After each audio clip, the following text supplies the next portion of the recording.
Hey, if you want to gain a deeper understanding of the psychological factors that influence financial decision-making, making wiser choices, and achieve greater financial well-being, then this book can help you. You are listening to the summary of The Psychology of Money by Morgan Housel. Have you come across people who have a lot of money but still live mediocre lives, and yet others with less money who end up becoming millionaires? Irrespective of personal opinions, the truth is that every money-related decision we take today will have a financial impact on our future. Then why not understand the psychology of money and take the first mover advantage? That is why it is very important to understand this book, The Psychology of Money. What you can expect from this book. The book examines personal finance through the lens of human behavior. It's kind of like old wine in new bottle. Many personal finance books focus on things like how the stock market works, how to select stocks, or build a portfolio, etc. Housel's focus, however, is on the relationship between people and money. To grasp why people bury themselves in debt, you don't need to study interest rates, you need to study the history of greed, insecurity, and optimism. Doing well with money has little to do with how smart you are and a lot to do with your behavior. Engage in the right behavior, and you are likely to succeed. Similarly, you need intelligent, far-sighted, and clear-eyed information to save you from bad financial decision-making. The book is divided into multiple chapters. Some lessons caution us against certain behaviors, while others encourage us to embrace certain financial habits. The beauty of these lessons is that they are accessible to everyone and not the sole domain of high-income earners or those with elite education degrees. Reading this book will improve your relationship with money and your attitude regarding personal finance. It isn't difficult, Housel assures us. Yet, financial wealth does require discipline, patience, and learning constructive behavior. Everyone has a unique idea of how the world works. Extraordinary circumstances, values, and external influences shape this worldview. Your individual encounters with money constitute a mere fraction of 0.0000001% regarding global events, yet they heavily influence approximately 80% of your perception of how the world functions. No amount of studying or open-mindedness can prepare you for fear and uncertainty, which are a huge part of most financial markets. Consider America as an example. The households with the lowest income allocate an average of $412 annually towards purchasing lottery tickets, which exceeds the expenditure of the highest income households by more than fourfold. The number seems crazy, but some might justify the purchase by saying they are paying for hope and a dream. It's hard to fully appreciate why they behave the way they do without being in their shoes. It takes more than just sufficient efforts to get desired monetary benefits. Luck and risk also play a big part. Take, for instance, the story of Bill Gates, who attended one of the only high schools in the world that had a computer in 1968. Were it not for the efforts of a teacher, Bill Dougal, to procure a $3,000 teletype computer, it is unlikely that Bill Gates would enjoy the same career success. Gates admits as much. If there had been no Lakeside High School, there would have been no Microsoft. At Lakeside, there were 3 standout computer students, all friends: Bill Gates, Paul Allen, and Kent Evans. Kent Evans was destined for success, but met an untimely death at an accident before graduation. This is often addressed as an example of bad luck. Luck and risk are forces that affect every outcome in our life beyond just individual effort. The world is too complex to allow 100% of your actions to dictate 100% of your outcomes. The accidental impact of activities outside your control can often be more impactful. A story about writers Kurt Vonnegut and Joseph Heller attending a party hosted by a billionaire. Vonnegut remarks that billionaire makes more money in a single day than Heller made from his famous novel. Heller responds, "Yes, but I have something he will never have: enough." Heller was referring to his sense of contentment and sufficiency from his achievement. There is no reason to risk what you have. The most challenging financial skill is getting the goalpost to stop moving. Comparing ourselves to others is often the culprit. Capitalism is good at generating both wealth and envy. But social comparison is a process without end. Someone is always higher up the ladder. Enough means you know when to avoid doing something you will regret. So many things are not worth the risk, regardless of the gains. A short list: reputation, freedom, family and friends, love, happiness, and the list goes on. The only way to win is to practice self-control and refrain from playing the game. The simplest fact about Warren Buffett's fortune: he wasn't just a good investor. He was a good investor for 75 plus years. Effectively, all of Warren Buffett's financial success can be tied to the financial base he built in his pubescent years and the longevity he maintained post the age of 75. His skill is investing, but his secret is time. Good investing isn't necessarily about earning the highest returns. It's about making pretty good returns that you can stick with and which can be repeated for the longest period of time. That is where compounding shows its magic. Getting money and keeping money are two very different things and require different mindsets and strategies. Getting money requires taking risks, being optimistic, and putting yourself out there. Keeping money requires the opposite. It requires humility and fear that what you've made can be taken away from you just as fast. Venture capitalist Michael Moritz says, "We assume tomorrow won't be like yesterday. We can't afford to rest on our laurels. We can't be complacent. We can't imagine yesterday's success translating into tomorrow's good fortune." Having a good survival mindset requires three things. 1. Aim at being financially unbreakable. Be able to stick out swings in the market and stay in the game long enough for compounding to work its magic. 2. The most important thing to plan for: that the plan won't go according to plan. A good plan leaves room for error. The more you need specific plan elements to be true, the more fragile your financial plan becomes. 3. Be optimistic about the future, but paranoid about the obstacles to your path to success. Art collector Heinz Berggruen amassed a fantastic collection of Picassos, Bracks, Klees, and Matessis. People were amazed by his art investing acumen, but in reality, he bought massive quantities of art, out of which only a small portion was valuable. Berggruen could be wrong most of the time and still end up stupendously right. Anything huge, profitable, famous, or influential results from a tail event or a very low possibility or rare occurrence. Drawing a parallel, if a venture capital fund makes 100 investments, they expect 80 to fail, a handful to do reasonably well, and 1 or 2 to drive the fund's returns. Consider the distribution of winners and losers in the stock market. Most public companies fail, a few perform averagely, and a few generate extraordinary returns. When you accept that tail events or rare occurrences drive everything in business, investing, and finance, you realize it's normal for many things to go wrong, break, fail, or fall. Wealth is financial assets that haven't yet been converted into what you see. Housel reminds us that when people say they want to be millionaires, what it means is they want to spend $1 million. Spending $1 million is literally the opposite of being a millionaire. Difference between wealthy and rich: people who live in big homes and drive fancy cars are rich. People with high income are rich. They display the fact that they are rich. Wealth, on the other hand, is hidden. Wealth is income that is saved, not spent. Wealth is optionality, flexibility, and growth.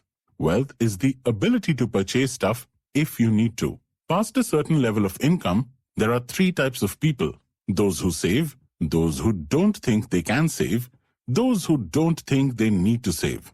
Your savings rate is more important than your income or investment returns. Don't worry about what other people think or feel. Having more control over your time and options is becoming one of the most valuable currencies in the world. Do not aim to be coldly rational when making financial decisions. Aim to be reasonable. Reasonable is more realistic, and you have a better chance of sticking with it for the long run, which matters most when managing money. Historical odds of making money increase over time. Scott Sagan, political scientist. Things that have never happened before always happen. Remember, past performance is not an indication of future results. Most good blackjack and poker players know they are dealing with probabilities not certainties. The best plan is for things to go differently than planned. Having a margin of safety, which can be referred to as room for error or redundancy, is the best approach to navigate a world where outcomes are uncertain. It is crucial because it is impossible to prepare for or predict things that you cannot imagine in advance. The biggest single point of failure one should avoid with money is a sole reliance on a paycheck to fund short-term spending needs, that too with no savings. Rainy day funds are a good idea. Save for things you cannot anticipate or predict. We are terrible predictors of our future selves. Our present needs and wants are different from our future needs and wants.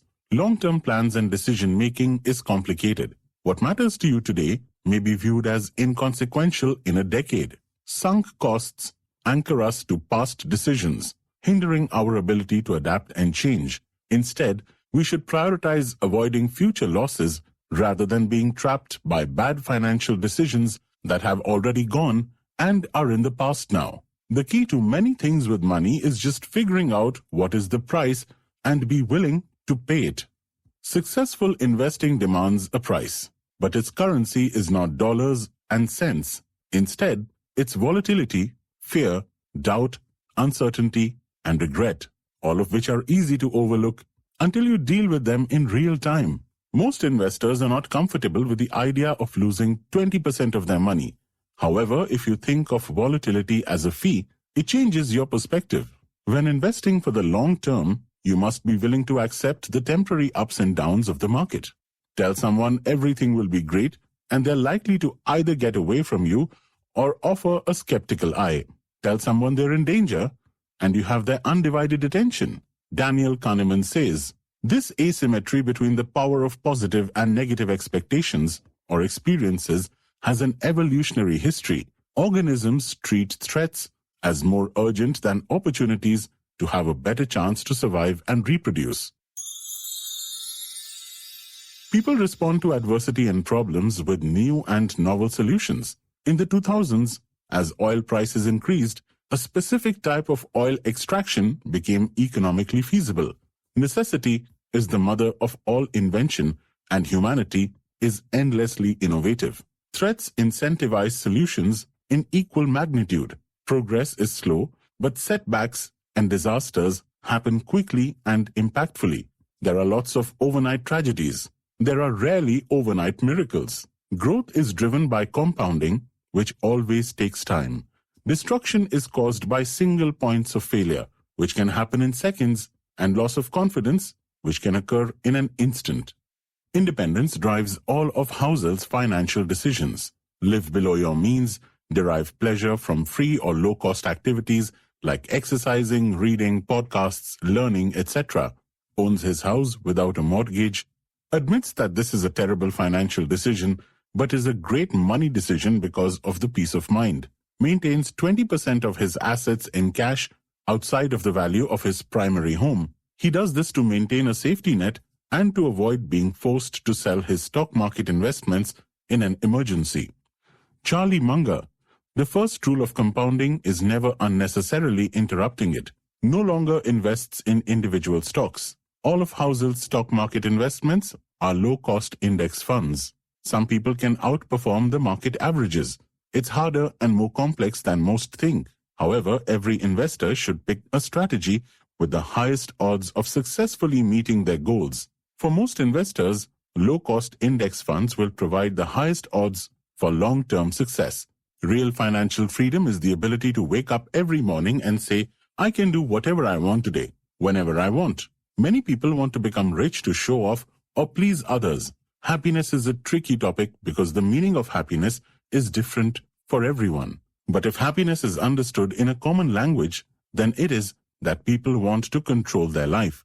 The ability to do what you want, when you want, with whomever you want, for as long as you want, is a priceless feeling. This is the highest dividend of money. Angus Campbell was a psychologist at the University of Michigan. Campbell wanted to know what made people happy. His 1981 book, The Sense of Well-Being in America, points out that people are generally happier than many psychologists. But some psychologists were doing better than others. In this way, He found that based on income or education, we cannot describe someone's happiness because none of us can be happy with the same thing forever. That's why the scale of real happiness is something else. More than your salary, more than the size of your house, and more than the job, happiness is the ability to control your life according to your own will. The most extensive use of money is that it allows you to manage your time. Money gives you more control over what you can do and when. Real freedom means taking leave from work for a few days in case of illness without breaking the bank's FD. If you do not have this ability, getting it is essential. With this, maintain your financial backup and an emergency fund for 6 months. This means not being intimidated by your boss because you know you won't face financial struggles if you take some time off to find a new job. Freedom means a low salary but flexible hours. Using your money to buy time leads to a better lifestyle, giving you extra time to earn more. The author says that throughout their college period, I wanted to become an investment banker. There was only one reason for this. He had been seeing bankers earning a lot of money. The writer used to feel he would be 100% positive and happy once he made this much money. So he interned at an investment bank in Los Angeles during his college years and thought he had won the career lottery because that's what he wanted to do. On his first day, he realized why investment bankers make a lot of money. Because they used to work as hard as they could. Bankers used to work till night. Going home before midnight was not considered good. As there was a saying in the office, if you don't come to work on Saturday, don't worry about coming back on Monday. The author used to feel important in that job, but his time seemed to be enslaved by his boss. The internship was for 4 months. He worked for a month. Work may not yield desired results or follow your preferred schedule, sometimes leaving you feeling controlled and frustrated. The sense of control can be misleading, as most people don't actually enjoy it. John D. Rockefeller was one of the most successful businessmen ever. However, he was an introvert and spent most of his time alone. He used to say very little during the conversation. When asked about his silence at meetings, Rockefeller often recited a poem. There lived a wise old owl in an oak. The more he looked, the less he spoke. The less he said, the more he listened. Why aren't we all like that wise old bird? Rockefeller was a different kind of man. He devised a method that is now applicable to lakhs of employees. Rockefeller's job was not to dig wells, load vehicles, or move barrels, but to think and make good decisions to grow the business and earn profit. Rockefeller's product, his distribution network, was not the result of the work of his hands, but the result of his thoughts and ideas coming out of his mind. That's why he used to spend most of his time and energy there. When most people thought that he was just sitting quietly in his free time, at that time, he was constantly working in his mind, thinking of solutions to problems. Almost all jobs in Rockefeller's time required manual labor. According to economist Robert Gordon in 1870, 46% of jobs were in agriculture and 35% were in the production sector. Most of us today have more Rockefeller-like jobs than the production labor of the 1950s, which means that our work is still ongoing even when we get out of working hours and leave the workplace. We keep working continuously in our minds, and the work never ends. For example, if your job is to produce cars, you can do very little or zero work when you are off the assembly line, because at that time, the workers leave most of the tools in the factory. But if your job is to create a marketing campaign, which is thought-based and decision-making work, then your tool is your mind, which you do not leave anywhere. That way you can think about your project while traveling, cooking dinner, and putting your kids to sleep, even with work in mind. At this time, although you are not at work according to the clock, you are working 24/7. Derek Thompson of The Atlantic magazine once explained it this way. If the operating tool of the 21st century is portable, that is, mind, it means that the modern factory is not a single place, but can be everywhere. Today, computers have freed the resources of productivity from the physical office, with which you can do computer-based work with productivity on your own time. We have less control over our time than previous generations. And because controlling our time affects happiness, it shouldn't surprise us that people don't feel happier even though we are much more prosperous than before. There is no straight answer to what we can do about this because everyone and their problems are different. So the first step is to clarify just these two things: what makes you happy and what doesn't.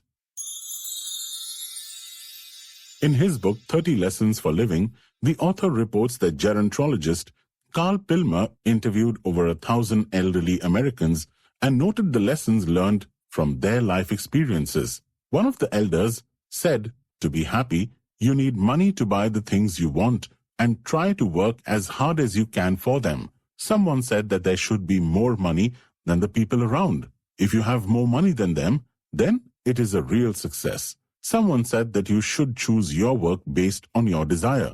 Someone else said having good relationships makes you happy. Learning from the experiences of all of them, the author concluded that good relationships and friends, being connected to do something better for society, spending time with your children, and having enough money and time to fulfill your wants with your needs is freedom. Who doesn't dream of riding in a Ferrari, Lamborghini, or Rolls-Royce? Many people think they should have a car, so others look at them and say that they are bright or rich.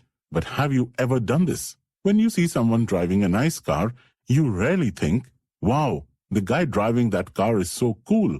Instead you think, wow, if I had that car, people would think I'm cool. You might be thinking that this is not about earning money, but this habit is about strengthening the financial foundation. If you also want more money than expected to get respect and praise from others, then be careful, because this is middle-class mentality. It will not make you rich. Rich people view money as a tool to buy time and things they need. They travel in expensive cars and airplanes to fulfill their hobbies and save time. So the author says, mind your own business. That is, buy what is necessary for your needs and not to show it to anyone. Everyone has a price. Finding and being ready to pay it is essential. The problem is that the value of many things is evident only when you experience them firsthand. In 2004, General Electric was the world's largest company with a 1/3 of $1 trillion valuation. It grew a lot for a few decades, and everything fell into pieces within a few years. The financial crisis of 2008 caused GE's funding division to collapse and sell the company at low prices. GE stock fell from $40 in 2007 to $7 in 2018. The blame was laid on CEO Jeff Immelt, who had been running the company since 2001 and made many bold decisions to grow it since its inception. He was criticized for his leadership, lack of ownership profits, reduction of employees, and falling share price. He resigned from the position in 2017, but Immelt had some practical things to say before he exited from the company. In response to critics, he said, "Every work seems easy when someone else is doing it. Everything seems more manageable when you are not doing it because the challenges facing someone in the arena are often invisible to those in the crowd." It was difficult for them to deal with the sprawling bloat, the opposite demands of short-term investors, regulators, unions, and bureaucracy. And it was also difficult to recognize the seriousness of the troubles if you're not dealing with them. The GE Air CEO of 14 months also learned that many things are more complicated in practical life than bookish knowledge. This situation can arise due to overconfidence or a lack of understanding the true cost of success. People often chase after success without fully considering the price they need to pay, which ultimately leads to an ineffective outcome. In 2018, stocks of many companies that have been around for the past 50 years have gained more than 119 times, making successful investments that look easy when they are not. In such a situation, you will hear such things that keep the stock for a long time. It's good advice though. But do you know how difficult it is to maintain a long-term view when stocks fall? Like everything else, successful investing comes with a price, but its currency is not dollars and cents. It's instability, fear, doubt, and regret, all of which are easy to ignore unless you're dealing with them in real time. The inability to recognize what an investment is worth can inspire us to try to get something for nothing, in which there is hardly any consistent benefit. So keep in mind, market returns are never free and will never be. Investors pay the price for investing in the stock market like everything else. The cost of choosing a good investment is that it will make a profit, and a bad investment will make a loss. With this, no investment is free. Each and every one has hidden or invisible costs. Therefore, while investing, analyze the advantages and disadvantages of the investment plan and the fees to be paid. The author disagrees that everyone should follow the same financial advice and investment plans. He says that day traders and people with short-term goals should take a different approach than those who are saving for long-term projects. The authors note that the stock market has grown 17,000 times despite various financial crises and recessions in the last century. He says that humans tend to focus more quickly on adverse events. In addition, negative incidents quickly gain popularity through the media, while valuable and important information often takes a long time to become widely known, even after extensive research. So never get disheartened by short-term losses and never be overconfident about getting profits, because people need to learn what they don't know, and everybody works with incomplete information. In conclusion, it's important to understand the psychology of money because our financial decisions are often influenced by emotions, biases, and shortcuts rather than purely rational thinking. He introduces the concept of compounding, which refers to the idea that small actions and decisions made consistently over time can have a significant impact on our financial well-being. By recognizing the power of compounding and making wise choices, we can build wealth and achieve financial security. One of the main points the author makes is that personal finance is more about behavior than numbers.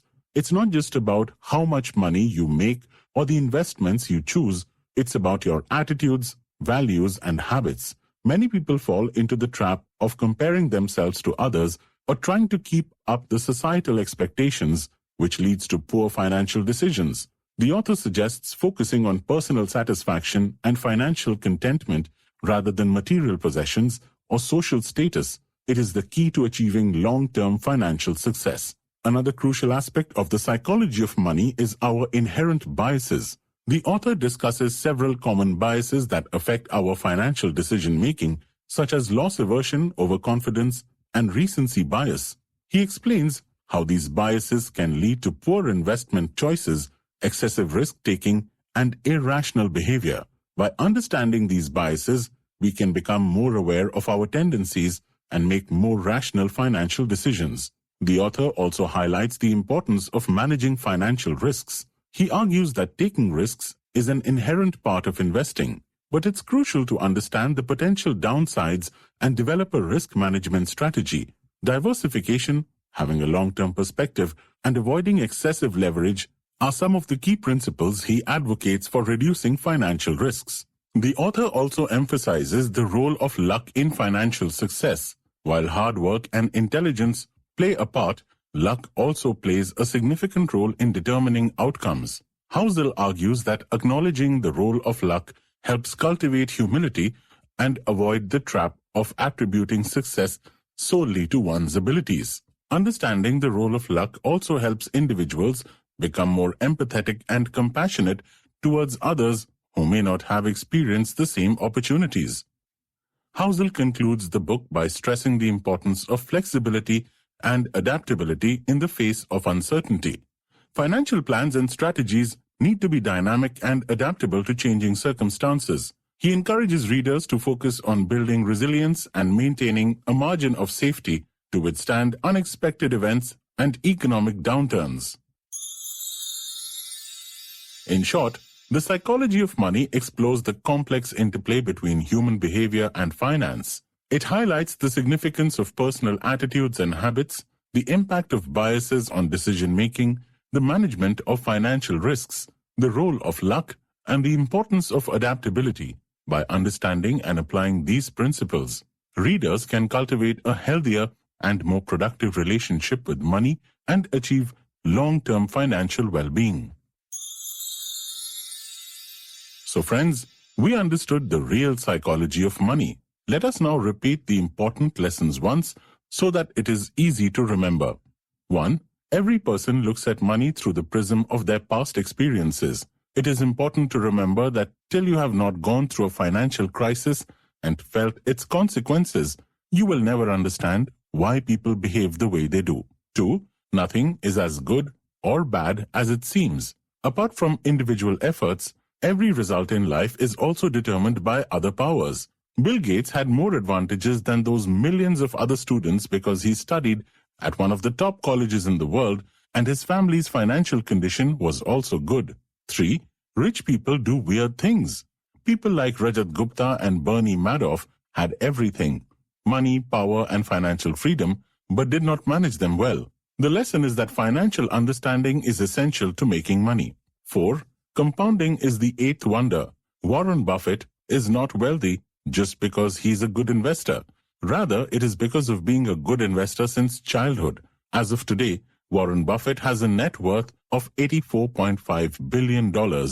Of that, $84.2 billion was accumulated after his 50th birthday. 5. Housel says that if he had to summarize financial success in one word, it would be survival. Not growth, brains, or insight, but survival. The ability to stick around makes the most significant difference in making money. Compounding only works if you can give years and wait for the assets to grow. 6. You can be wrong half of the time and still get rich. Life is like tests and try games. The more you keep trying, the more likely you will be successful. 7. Real financial freedom is waking up every morning and saying, I can do whatever I want, when I want, with whomever I want, for as long as I want. 8. No one is as impressed with your wealth as you are. Of course, people want to be liked and praised when they flaunt their money. But in reality, other people often avoid complimenting you, not because they don't believe that making more money is good, but because they imagine themselves there when they see your wealth. That's why, try to focus on earning money and not on showing off. 9. Asset making is much less related to your income or investment returns and more related to your savings. More importantly, money has a direct connection with your financial habits. More savings means spending less than you can, making your savings more. 10. Many times, many investors fall into the same trap. Therefore, while investing in any field, do not depend only on past data as signals of future conditions, but also be updated with current news. The world keeps changing because past performance is not always the right signal for future events. So that was the summary of the Psychology of Money book, where Morgan Housel explains the complex relationship between psychology and personal finance. More than 3 million copies of the book have been sold till date, and it has been translated into 53 languages so far. And because of this book, the author won the Best in Business Award from the Society of American Business Editors and Writers and the New York Times Sydney Award. If your journey feels stuck, you're not alone. We've got you. If you found value in this video, don't forget to hit that like button. It helps more curious minds discover this content. Subscribe to Being and Beyond and join a growing community that thrives on knowledge, perspective, and personal growth. And if this video resonated with you, share it with someone who needs to hear it today. Your support fuels our passion and pushes us to create better content. Welcome to Being and Beyond.